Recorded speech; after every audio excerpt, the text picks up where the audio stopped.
तो गाइज शुरू करते हैं आज का हमारा UPSC CSAT practice section right. तो जो लोग नए जुड़े हुए हैं उनको बता दें कि डेली हमारा ये 10 मिनट्स का सेशन रहता है जिसमें हम अराउंड 3 से 4 डेली कॉम्प्रिहेंशन यहाँ पे प्रैक्टिस करते हैं और उन सारे लॉजिक्स को फाइंड आउट करने की कोशिश। यहाँ नो ट्रिक्स, आपको यहाँ पे कोई ट्रिक नहीं मिलेगी। अगर आप ट्रिकबाजी की तलाश में है तो यहाँ से सीधे चले जाओ। क्यों भैया?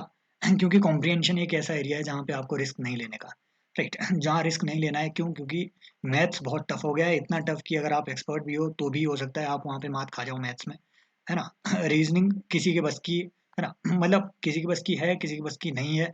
ये कॉम्प्रिहेंशन एक ऐसा एरिया है जहाँ पे अगर आपने अच्छे से मास्टर कर लिया तो 27 में से अराउंड 23 से 24 क्वेश्चन आपके अच्छे से यहाँ से बन पाएंगे।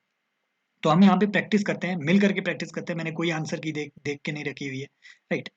सब लोग पहले मिल करके प्रैक्टिस करते हैं, उसके बाद हम यहाँ पे आंसर की में ढूंढने की कोशिश करते हैं कि हमने जो चीज़ प्रैक्टिस करी वो सही है या नहीं। ये पैसेज आपके सामने है, इसको पॉज करके पढ़िए, मैं भी साथ में पढ़ता हूँ और फिर इसके आंसर हम यहाँ पे देखेंगे, राइट। जल्दी से पढ़ने की भी प्रैक्टिस साथ में करनी है।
ओके। सो आपने ये पूरा पढ़ लिया होगा। हम इसमें टाइम इसलिए लगाते हैं, ठीक है, ताकि हमें वापस जा करके फिर से इसे पढ़ने की जरूरत ना पड़े। मुझे इस पूरे पैसेज में समझ में जो आया वो ये आया। शुरुआत में उन्होंने बोला कि रिसर्च जरूरी है ना। और हम बहुत सारी चीज़ों में रिसर्च प्रमोट भी कर रहे हैं, इंक्लूडिंग अनप्रॉफिटेबल सब्जेक्ट्स। फिर इसने खुद ही को इसमें रिफ्यूट कर दिया ये बोलते हुए कि जो साइंटिफिक, ठीक है, इवन जो रिसर्च है, अगर चाहे वो जितनी मर्जी इनसिग्निफिकेंट हो या मैकेनिकल हो, राइट, या फिर अनइंटेलिजेंट हो, फिर भी वो कभी वेस्ट नहीं जाती है। जो इंटेलिजेंट रिसर्चर होगा वो अपने काम की चीज़ बेसिकली वहाँ से निकाल लेगा।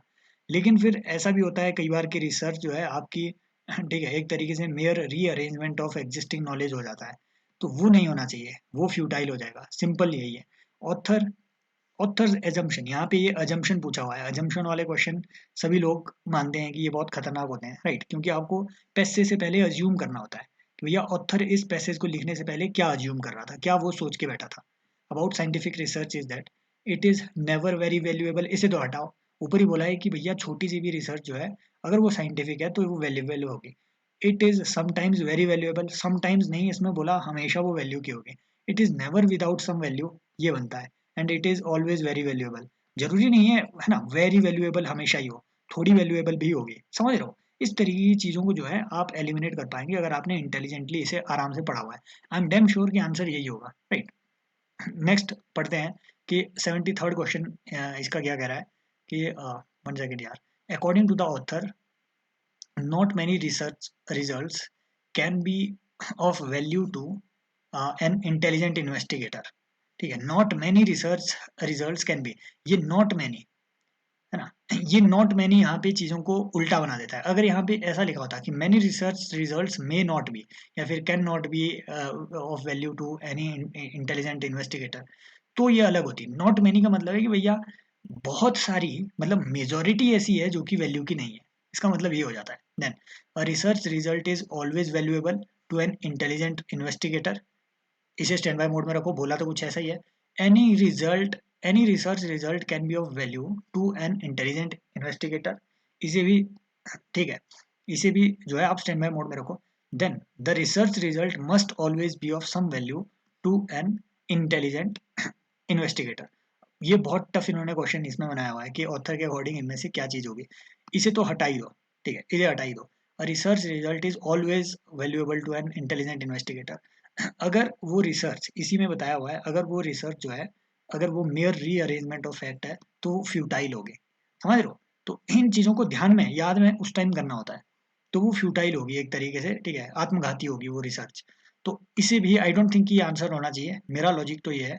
बाकी देखते हैं यूपीएससी का आंसर क्या है। Any research result can be of value to an intelligent investigator. Any again, फिर वही बात आ जाती है, आई थिंक ये भी इसका आंसर नहीं होना चाहिए, क्योंकि नीचे ही बताया हुआ है अगर वो कॉपी पेस्ट वाला माल है तो हो सकता है वो वैल्यूएबल ना हो। Research result must always be of some value to an intelligent investigator. Any research result can be of value to an intelligent investigator. A research result must always be of some value to an intelligent investigator.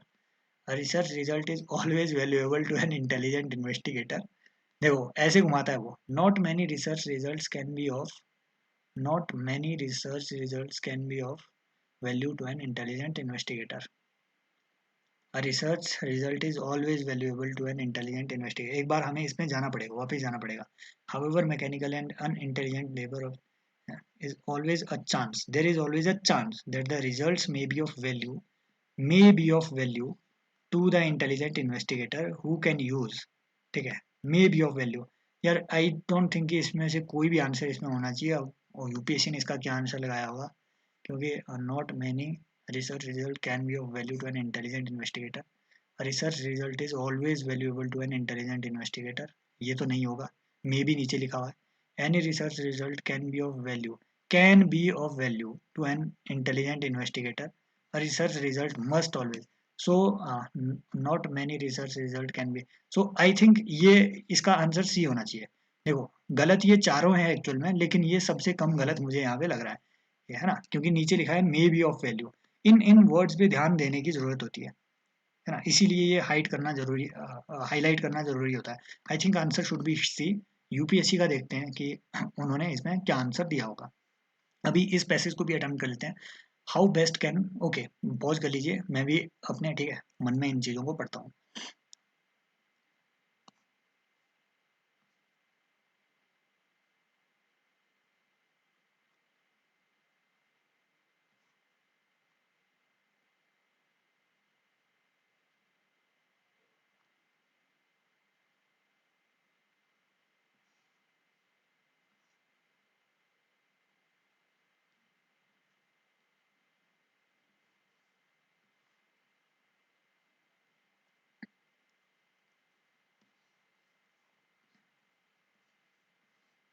तो ये तो बहुत simple सा ही question लग रहा है, लेकिन अब देखते हैं इसके क्वेश्चन कैसे हैं।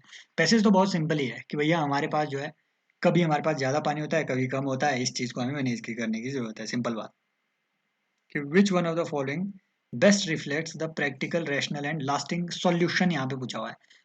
अब ऐसी चीज़ों में जहाँ भी सॉल्यूशन पूछा है ना, यहाँ आप अपना जीएस का नॉलेज अगर लगाओगे, आप पाएंगे कि इजीली आप दो तीन ऑप्शंस को एलिमिनेट कर पाएंगे।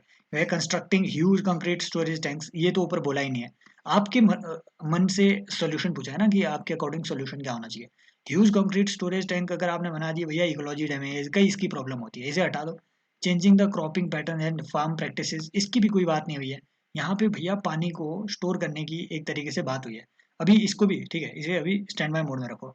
Interlinking the rivers across the country, ये भी इसमें कोई बात नहीं हुई है।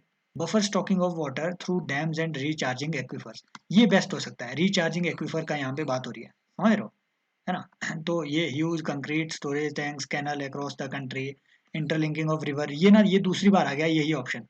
आपने देखा होगा ना कि भैया सारी रिवर्स को, पूरी कंट्री में सारी रिवर को इंटरलिंक कर दो। आई थिंक ये इन्होंने 2021 में भी ऐसा ही क्वेश्चन इन्होंने पूछा हुआ था। ये दूसरी बार इन्होंने ऑप्शन दे दिया ऐसा। Clear. So I think option should be D. बहुत नॉर्मल सा है और इसके इकोलॉजिकल कॉन्सिक्वेंसेज सबसे कम बुरे हैं, है ना। बुरे सबके होंगे, इसके सबसे कम बुरे हैं। सो क्योंकि आपका ओपिनियन यहाँ पे पूछा हुआ है, सो ये एक जजमेंट बेस्ड क्वेश्चन है। अब देखते हैं भैया इन्होंने यूपीएससी ने आंसर क्या दिया है। 73rd का हमने लगाया है डी। चेक करते हैं हमारा आंसर क्या है। 73rd का हमने लगाया डी। क्लियर। देन 72nd में हम फंसे थे 70 सेकंड में हमने क्या लगाया था? हमने क्या लगाया था भाई इसमें? अरे ये आज पता नहीं ये, हाँ, हमने लगाया था सी। 72वां क्वेश्चन में भैया ये भी लगाए हैं सी। समझ रहे हो? समझ रहे हो? समझ रहे हो? ये चीजें हेल्प करती है भाई। इसीलिए तो मैं कहता हूँ पैसेज ना ध्यान से पढ़ो। वो जो आपको बोल रहे हैं कि भैया ट्रिक बाजी के चक्कर में पहले एलिमिनेट कर दो, आप ना दो को एलिमिनेट कर पाओगे। उन जो बाकी दो बची हुई है ना, ट्रिक्स के बदौलत अगर आप इसमें पैसेज में चलो, कोई भी इनमें से है ना, कोई भी इन दो स्टेटमेंट्स को इनमें से कोई भी एलिमिनेट कर पाएगा। लेकिन भैया जो दो बचती है उसके लिए आपको ये ध्यान से पैसेज पढ़ना पड़ेगा। समझ रहे हो बात को? तो इसीलिए पहले ही इन चीजों को हाईलाइट कर लेना चाहिए। सम, मे, एटसेट्रा। जैसे यहाँ पे 71st का सी हमने लगाया है। देखते हैं इन्होंने क्या दिया हुआ है। 71वें का, 71वें का भी सी है। समझ रहे हो बात को? तो आई थिंक हमने इसमें टाइम भी थोड़ा ज़्यादा ले लिया, इसने ऊपर थोड़ा टाइम खा लिया। लेकिन फिर अगेन मैं वही आपको कहूँगा भैया, ठीक है, अराउंड अगर आप 1 घंटा 10 मिनट के आसपास अगर 27 पैसेज को अटेम्प्ट करने में लगाते हैं, उसमें कोई बुरी बुरी बात नहीं है। आराम से कीजिएगा 27 पैसेज। हमारी आउटपुट कितनी आनी चाहिए? जैसे हमने 2022 का ये पेपर देखा, हमारे इसमें अभी तक सिर्फ और सिर्फ, ठीक है, 27 क्वेश्चन में से आई थिंक सिर्फ और सिर्फ हमारे तीन या चार गलत हुए हैं अभी तक। तो इस पूरे पेपर में 3 या 4 गलत हुए हैं। So this is the kind of precision जो कि हमें एम करना चाहिए। अराउंड 90% हमारा इसमें, ठीक है, इतना टारगेट रहा। तो आप समझ सकते हैं कि लगभग 23 क्वेश्चन, 23 से 24 क्वेश्चन, यही वो चीज़ होती है जो कि आपकी रैंक को डिसाइड करती है ऊपर या नीचे। इसके बाद आपको प्लस 9 या 10 नेट करेक्ट करने होते हैं ताकि आपके 75 प्लस आ सके। समझ रहे हो? ऑन एन एवरेज अगर आप 45 के आसपास अटेम्प्ट कर रहे हो, तो आपके अराउंड 32 के आसपास आराम से अगर सही हो रहे हैं तो आप आराम से क्वालिफाई कर रहे हैं।